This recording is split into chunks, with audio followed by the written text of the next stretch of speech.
சாப்பரில் தானே பண்ணுற? ஒரு அக்கா கேட்டே இருக்காங்கல்ல, அவங்க பதில் சொல்லிடு. நீங்கள் தான் கேட்டீங்க இந்த சாப்பர் வச்சுருக்கேன், ஆனால் அதை எப்படி ப்ராப்பராக யூஸ் பண்ணணும்னு தெரியலன்னு சொல்லியிருந்தீங்க. இந்த மாதிரி வந்து உள்ளார வந்து பிளேடு கொடுத்துருப்பாங்க. நம்ம இந்த மாதிரி சின்னதாக வேணும்னா இந்த பக்கம் வச்சுக்கலாம், பெருசாக வேணும்னா இந்த பக்கம் வச்சுக்கலாம். தக்காளி வெட்டுறதுக்கு இந்த பக்கம் வச்சுக்கலாம், வெங்காயம் பீக்கங்காய் மற்ற காயெல்லாம் வெட்டுறதுக்கு இந்த பக்கம் வச்சுக்கலாம். பாருங்கள், இந்த மாதிரி வந்து வெங்காயம்னா 4ஆக போட்டுக்கணும். தக்காளியாக இருந்தால் கூட நீங்கள் 4ஆக போட்டுக்கிட்டிங்கன்னா நமக்கு வச்சு அழுத்துறதுக்கு ஈஸியாக இருக்கும். அப்படி லைட்டாக தான் அப்படி வச்சு அழுத்தணும் அப்படின்னா நல்லா வந்துடும். இதுதான் இந்த சாப்பரோட மெத்தடு. நீங்கள் யூஸ் பண்ணிவிட்டு எனக்கு கமெண்ட் பண்ணுங்கள். அப்புறம் தைப்பூசத்துக்கு வந்து ஒரு பக்கம் பருப்பு வெந்துருச்சு, ஒரு பக்கம் பாயாசத்துக்கு வந்துட்டுருக்கு. காய்கறியெல்லாம் வெட்டிகிட்டு இருக்கேன்.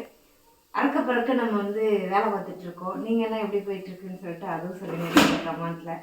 என்னென்ன காய்கறி வந்து இன்றைக்கி பொரியல் பண்ணுறீங்கன்னு சொல்லுங்கள். நானும் என்னென்ன காய் பொரியல் பண்ணுறேங்கிறது அடுத்தடுத்து நான் உங்களுக்கு ஷார்ட்ஸு கொடுத்துட்டே இருக்கேன்.